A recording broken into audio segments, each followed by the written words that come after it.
¿Qué tal amigos? Bienvenidos una vez más a su programa Donde Dios llora.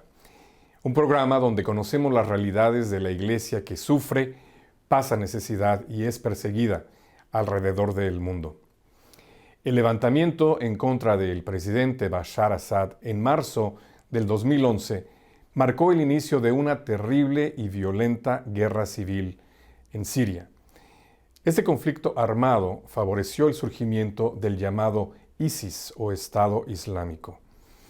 Este grupo desencadenó una violenta persecución en contra de los cristianos tanto en Siria como en Irak, causando verdaderos estragos en la población.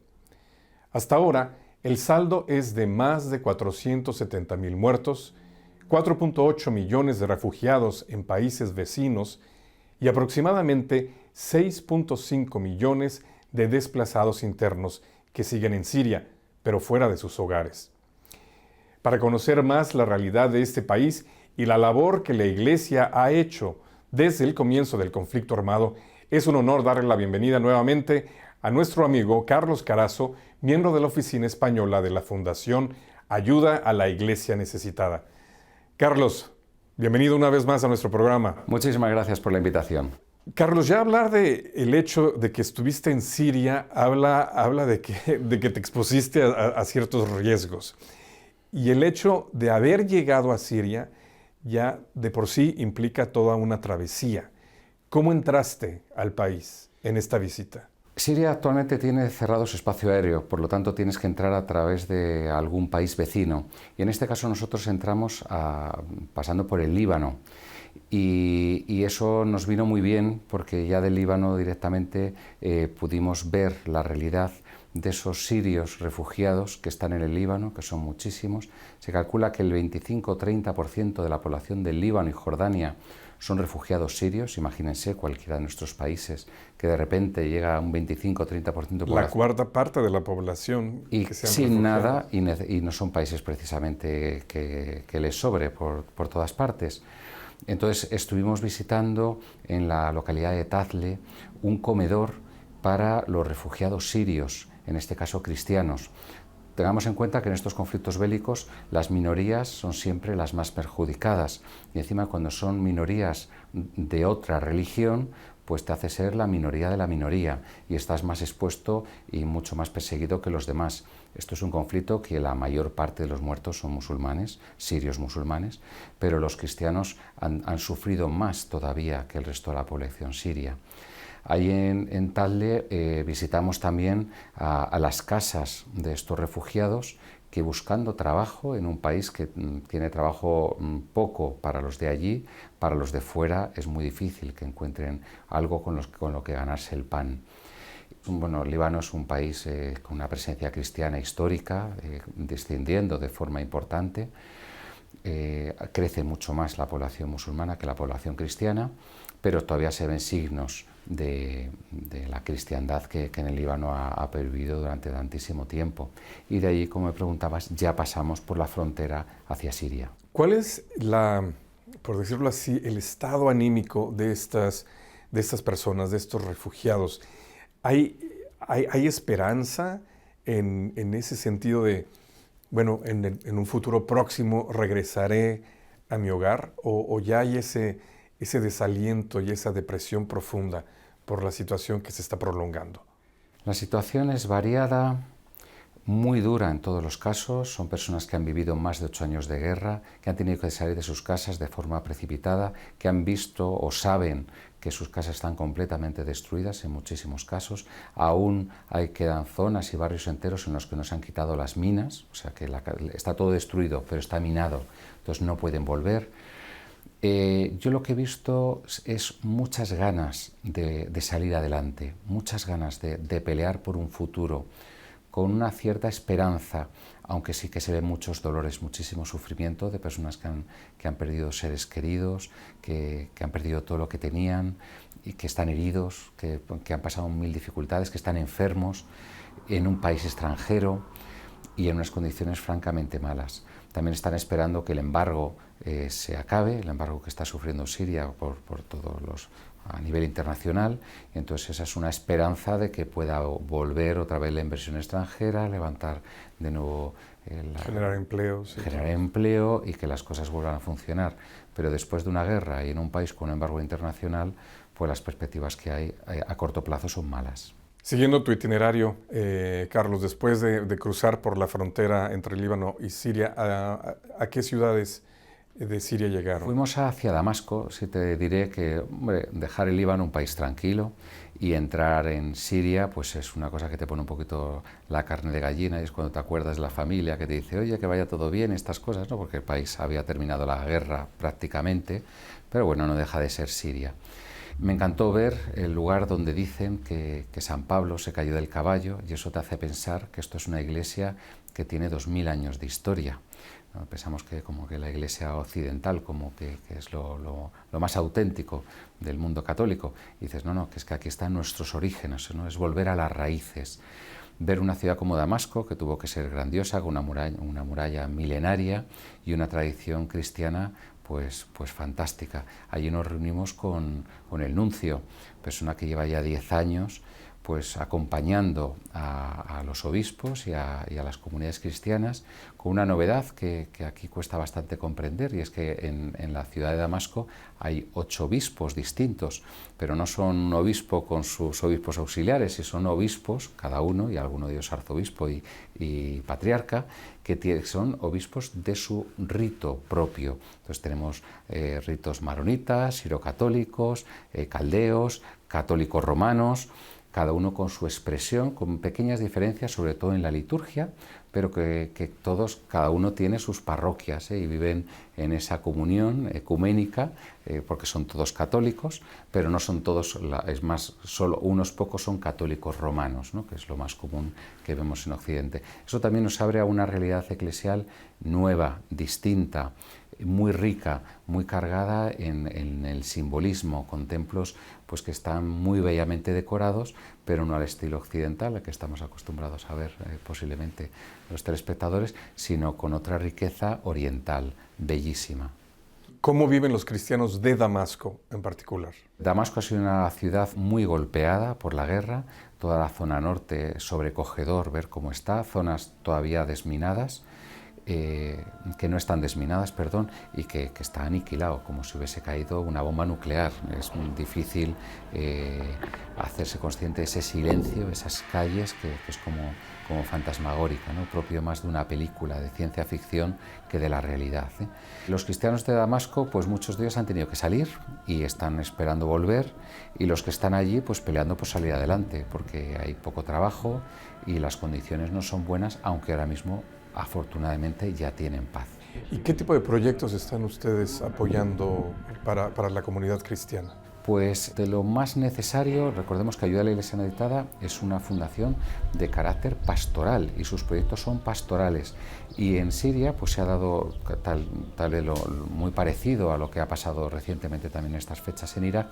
Hemos decidido apoyar con mucha fuerza proyectos en Siria y en Irak, para que los cristianos no se tengan que ir de Oriente Medio. Y entonces la ayuda que necesitaban no era tanto de ese carácter pastoral, sino de sostenimiento, para que no se vayan. Recordemos, el drama del refugiado no es que se haya ido a Europa, es que ha dejado su casa. Ese es su primer drama. Él no se quiere ir de su casa, nadie quiere dejar su hogar. Entonces hablamos mucho del drama del refugiado que está yéndose o que está llegando. Ya en el extranjero. Pero pensemos en el que no quiere irse y ve que no tiene ningún recurso para seguir adelante más que irse de su país, amado país para todas las personas. Entonces nuestros proyectos han ido muy de la mano de darle sostenimiento. Tenemos un proyecto muy bonito de la gota de leche para los niños pequeños, de darle sostenimiento médico, de dar alimentación en el Líbano, el comedor que en el que estuvimos, comiendo con los refugiados, y que ves que hacen también comunidad en un comedor, que asisten todos juntos y son hermanos. En el comedor de Beirut, de Tazle, por cierto, había también refugiados iraquíes que habían ido de Irak, refugiados de la guerra de Irak, a Siria, y se despierta la guerra en Siria y ya van al Líbano, pero son refugiados ya por carambola que vienen de otro país. Entonces, son proyectos de un carácter social para que los cristianos no se vayan de allí, y además, bueno, pues de reconstrucción de templos, de reconstrucción de las casas, de sostenimiento de sacerdotes y de las religiosas, de los proyectos de soporte psicológico, gente que al perderlo todo, que se ha quedado viuda, a perder hijos, trauma tremendo. Pues esos traumas hay que hacer un acompañamiento sanador para curar esas heridas. También tenemos esos proyectos. Digo tenemos porque seguimos teniendo proyectos en Irak y Siria que desgraciadamente no se ha acabado porque no pueden todavía salir adelante por sus propios recursos. Me imagino que todos estos servicios son indistintos para tanto cristianos como para musulmanes que han tenido... Son mayoritariamente para cristianos, y están administrados siempre, como son los proyectos de ayuda a la Iglesia necesitada, por los obispos locales, que son los que solicitan la ayuda y después los que la administran. Y ayuda a la Iglesia necesitada es la que pone las condiciones que pedimos para que esto se pueda dar, ¿no? Ahí son muchos proyectos con ortodoxos, porque la población ortodoxa es mayoritaria entre los cristianos en Siria. Pensemos que en Siria había en torno a un 5% de cristianos antes de la guerra. Ahora se calcula que puede haber el 2%. Y la esperanza está en que llegue a ser el 3%, porque regrese ese 1% de los sirios cristianos que en su día se fue, a que es muy minoritario la presencia cristiana allí. Estuvimos en la ciudad de Malula, una localidad de unos 15.000 habitantes. Me encantó, es un valle que está coronado porque está como cercado por una muralla de piedra natural, un acantilado. En Malula la población era en su origen cristiana, musulmana, como a medias. Los cristianos de Malula hablan el arameo, pero como lengua oficial. Lo que hablan entre ellos, lo que se enseña en las escuelas es el arameo, la lengua del Señor. Entonces ellos pueden decir, nosotros somos pocos, pero seguimos hablando en la lengua del Señor, y sus celebraciones son en arameo, con una belleza, una riqueza. Ver un libro escrito en arameo, de verdad, es una preciosidad. Escuchar el Padre Nuestro en sus palabras originales. Es como una autenticidad pues que nosotros no tenemos, y aunque ellos son pocos, tienen esos orígenes.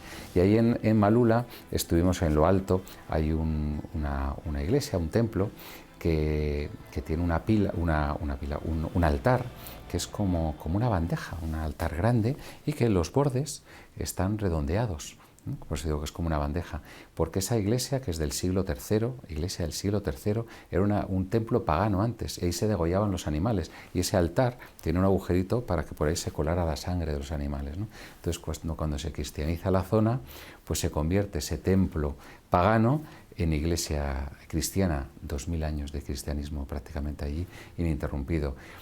Te pone la carne de gallina y decir, bueno, qué historia tan grande tiene. De ahí estuvimos en el convento de Santa Tecla, de religiosas ortodoxas, hablando con una religiosa ortodoxa que te dice, no, sí, nosotros estuvimos secuestradas por aquí los de Al-Nusra. Durante 3 meses pensábamos que nos iban a matar al día siguiente, nos trataron bien y un día nos soltaron, pero te lo contaban con una naturalidad que te sobrecogía, decir, bueno, pues esta mujer en qué condiciones ha vivido. Eso, pensando que cualquier día pues les cortan la cabeza a estos terroristas, y vivir en esa tensión durante ese tiempo, y un día nos soltaron y aquí estamos. Nos enseñaron las reliquias de Santa Tecla, todo entre destrozos, ¿no? Porque los terroristas habían disparado desde la parte de arriba de este acantilado que se ve en el pueblo, se habían puesto en la parte superior disparando a todo el que se movía por debajo. Hay un testimonio sobrecogedor en la plaza. Allí cogieron a tres varones, un joven de 21 años, su tío y otro, los 3 cristianos, y les dijeron, os convertís al Islam, os matamos. Y el joven dijo, yo nací cristiano y moriré cristiano. Él ya estaba mencionando cómo iba a morir. Minutos más tarde le dispararon, ¿no? Entonces, pisar esa plaza en la que han asesinado recientemente, martirizado a 3 cristianos, dices, pues no, en absoluto te deja indiferente, ¿no? Visitar en este convento de Santa Tecla, ver los iconos destruidos, todo completamente destrozado, iconos a los que disparaban, tanto en Irak como en Siria, estos terroristas disparaban a los ojos, porque el icono les miraba y entonces eso pues era incómodo para el terrorista, ¿no? Entonces, pues por eso la zona de los ojos estaba destruida. Les he traído aquí, este icono no está destruido en los ojos, pero bueno, aquí vemos los disparos, ¿no? Esta es la destrucción, ¿eh? De hecho, esta que está insertada ahí todavía sí, se ve la bala. Se ve la bala incrustada, ¿no? Y bueno, pues también decir, bueno, pues esto ha estado en manos de terroristas, de gente que odia al cristianismo, que lo odia y que está dispuesto a matar a cualquiera. Ahora, se me hace muy importante que hagamos esta aclaración, Carlos. El conflicto empieza tratando de derrocar al presidente que lleva muchos años, una dictadura, etc. Digamos, hay una parte política. Sí. Y se generan todos estos grupos rebeldes que al final eran tantos que ni siquiera se pueden identificar. Se calcula que 17 grupos rebeldes. Grupos rebeldes. Pero encima de esto está una persecución específica hacia los cristianos por hacer esta identidad del cristianismo con Occidente y el invasor.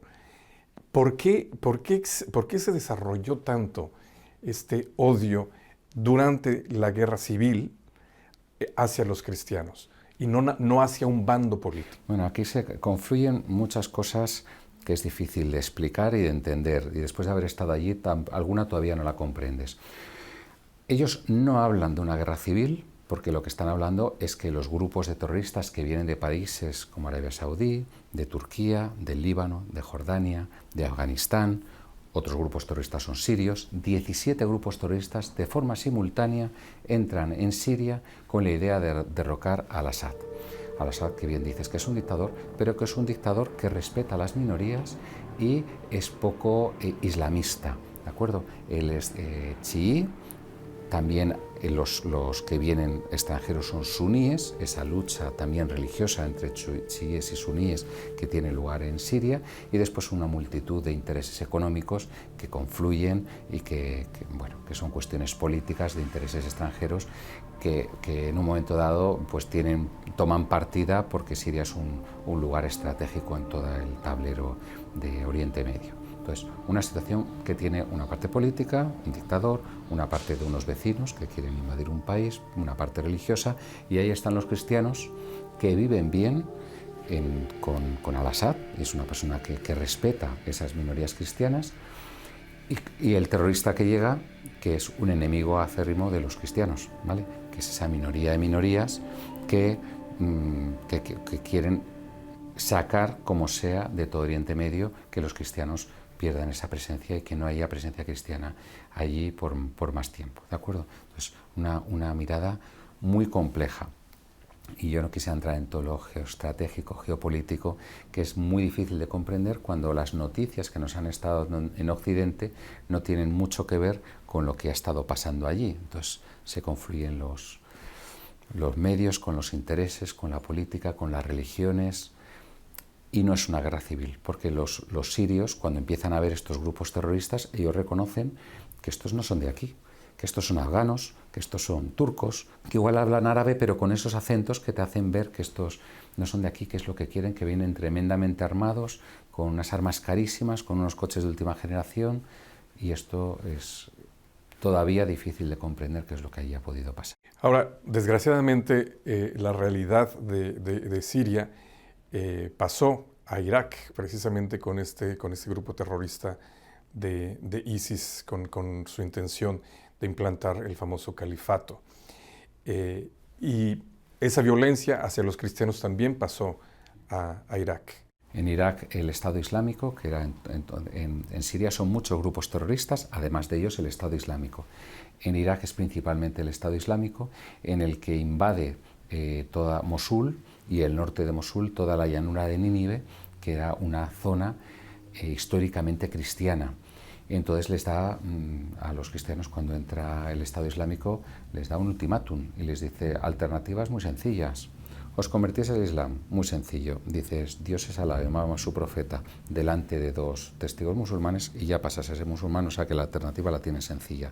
Por cierto, no se sabe de ningún cristiano que se convirtiera al Islam de los 120.000 que tuvieron que salir de la llanura de Nínive. Otro, quedarte y vas a pagar un impuesto de $300 al mes por persona, ¿de acuerdo? Impuesto que tradicionalmente se ha pagado por cristianos que están viviendo en mundo musulmán y tienen que pagar un impuesto específico. Otra, que te vayas inmediatamente, tienes 24 horas, os podéis ir al Kurdistán iraquí, pero de aquí os tenéis que ir de vuestra casa, lo tenéis que dejar ya. Y otra, que os matemos. Podéis elegir cualquiera de las cuatro, pero tenéis 24 horas para ello. Entonces, ante eso, pues la comunidad cristiana tiene que abandonar todo. Les he traído también, para que puedan ver esa barbarie con la que estos terroristas del Estado Islámico, pues todo lo que encontraron a su paso lo destruyeron. Y estos son... Nos estás mostrando, esto es un cáliz que está disparado con una bala que ha sido... que al salir la bala ha destrozado. Esto es lo que se han encontrado los cristianos caldeos de Irak al volver a sus iglesias completamente destruidas, bueno, les he traído también aquí una cruz, que pueden observar, partida, todo por el suelo, altares rotos, imágenes destruidas, todo quemado, ¿no? Les contaría la historia del padre Salar, que nos contaba cómo los sacerdotes fueron los últimos en irse de la llanura de Nínive, de los pueblos de la llanura de Nínive, y nos contaba él cómo iban por las casas de los cristianos diciendo, ya, vámonos, vámonos, vámonos, que estos del Estado Islámico nos matan, ya. Entonces fuimos los últimos en irnos, y dice, yo fui el primero en ir a mi pueblo. Y entonces llegué a mi pueblo, íbamos en un convoy, que íbamos con militares kurdos, no había nadie en el pueblo y habían desminado la zona por la que pasaba el convoy. Dice que pasaron por delante de su iglesia y él no pudo menos de bajarse del jeep. Los militares kurdos diciéndole que le va a estallar una mina, súbase al coche, no se baje. Él no hizo caso, entró dentro de la iglesia completamente destruida, quemado, lo utilizaban como campos de tiro. Vio el altar destruido, cogió una vela, encendió la vela y la puso encima del altar. Dice, no pude por menos que subirme al campanario, quitar la bandera del Estado Islámico, montar la campana y tocar la campana. No había nadie, solo los militares kurdos ahí abajo. Dice, pensé, ya podemos volver. Hemos tocado nuestra campana con ese simbolismo que hemos perdido muchas veces en las ciudades y hemos encendido una vela. Podemos regresar, ¿no? Y bueno, pues en eso estamos en Irak, en Siria también, que me comentabas antes de la ciudad de Homs, este icono es de la ciudad de Homs, pues ver cómo en una calle completamente destruida, de estos de bomba nuclear, pues en un momento dado ves una casa en la que hay ropa tendida y te parece mentira cómo ahí puede vivir alguien porque hace muchísimo frío. Nosotros ahora en el mes de febrero estamos entre 1 y 5 grados, mucha nieve a la salida de los pueblos. Por cierto, Siria es un país con muchísimo agua, sorprende, o sea, que mucha vegetación en la zona costera, no la zona interior. Pero te imaginas que Siria es todo árido, ni muchísimo menos. Un país muy frío, que pensamos Siria mucho calor porque es desierto, no, mucho frío. O sea, tenemos muchas ideas preconcebidas que no son ciertas, que cuando pisas el terreno descubres. Entonces ves en una casa, te dice, mira, esa es una casa de cristianos, están esperando recibir ayuda de la Iglesia Meditada para poder poner las ventanas, para poder poner una puerta y pintar con un poquito de cemento la casa, volverla a restaurar y poner 4 muebles. Y de hecho tienen ustedes un proyecto, visitamos, sí, muy significativo con el nombre inclusive. Sí, visitamos una casa que en el primer piso ahí se veía que han puesto ya un poquito de cemento y ves una familia. Esta familia tremendamente agradecida porque había sido beneficiarios de este proyecto que se llama Jesus is my rock y que estamos Jesús es mi roca, dando ayuda, les damos también una botellita de agua bendita, ayuda para que restauren su casa. En esa casa, dice, nosotros ya estamos viviendo y estuvimos con ellos, con una hija que estaba estudiando en la universidad, que le pagamos una beca de transporte, la universidad es gratuita, pero les pagamos una beca de transporte para que pueda ir a estudiar. Estaban contentísimos, también les pagamos la calefacción, porque si no tiene una calefacción con ese frío, pues en casa es que no es posible estar. Calefacción quiere decir que estás con abrigo dentro de casa, no que estás a 23 grados, no, fresquito. Y que nos decían, nosotros ya tenemos la casa, ahora ya hemos llamado a mi cuñado y a mi hermano, al primer piso y al tercero, para que vuelvan. Entonces ya cuando una familia dice, no, es que la hija está en la universidad, nos han dado ayuda para restaurar la casa, podéis volver. Esto es factible y ahora nos queda la difícil tarea de encontrar trabajo, ¿no? Y ese es un proyecto en el que estuvimos en la casa de estos sirios que habían podido volver a su casa en unas condiciones que aquello estaba fatal, de destrucción. Uno se podría quedar con la impresión de que la ayuda que la fundación con la que trabajas están dando será una ayuda humanitaria. Mencionas construcción, ayuda con la calefacción, ayuda con los servicios médicos, la leche para los niños. Parecería que esto es una ayuda humanitaria, pero ciertamente no es esa la prioridad de la Fundación Ayuda a la Iglesia Necesitada. Ustedes le quieren dar a esto un enfoque espiritual, un enfoque pastoral. Quiero que me expliques esta visión que ustedes tienen. Los papas llevan muchos años diciéndonos que tenemos que evitar que el cristianismo desaparezca de Oriente Medio, que es donde están nuestras raíces. Nosotros entendemos esa llamada como una necesidad, como un grito que estos cristianos nos están haciendo desde estos países que están siendo azotados por guerras cruentas en las que son una minoría y que necesitan una ayuda, en este caso material, cuando la es pastoral también, pero que es necesaria para que ellos no se tengan que ir. Además es mucho más fácil evitar que se vayan que hacer que vuelvan, porque cuando ya se han ido, pues el regreso después de 7, 8 años en Alemania pues era mucho más difícil que retornen. Entonces queremos que crear espacios en los que ellos puedan seguir viviendo su fe. Nos decía ayer un obispo con mucho cariño, la caridad pasa por dar al otro lo más valioso. Entonces, lo más valioso que damos, ¿qué es? A Jesucristo. Y eso es la misión de ayuda a la Iglesia necesitada, ¿no? Dar la fe, sostener en la fe. Pero en el caso de Siria e Irak, este sostener en la fe también pasa por esa caridad en lo material, ¿no? Y damos también lo valiosísimo porque es lo que ellos necesitan, ese poder quedarse, poder mantener sus raíces. Pensemos que estas iglesias cristianas llevan 2000 años allí, y ininterrumpidos, o sea, que el iraquí, el sirio, dice mi abuelo, mi tatarabuelo, mi tatatata, son todos, mis apellidos son todos cristianos, y nosotros somos de aquí de siempre y no les podemos fallar. La Iglesia en Occidente no puede estar así de manos cruzadas pensando en que un hermano suyo que pase una necesidad, en este caso física, pero por razón de su fe, no la vamos a atender. Nosotros hemos considerado que es fundamental y por eso estamos dedicando un volumen muy importante de nuestros proyectos a esta ayuda de Siria e Irak y seguiremos haciéndolo mientras lo necesiten. Carlos, pues muchísimas gracias por haber compartido todas estas noticias, toda esta información, todos estos proyectos con la audiencia de Donde Dios Llora. Muchas gracias a vosotros. Y muchas gracias a ustedes, amigos, por haber estado en un programa más de Donde Dios Llora. Si quieren conocer más acerca de la ayuda que la Fundación Ayuda a la Iglesia Necesitada está dando en Siria, los invitamos a que contacten la información al final de este programa. Muchas gracias y que Dios los bendiga.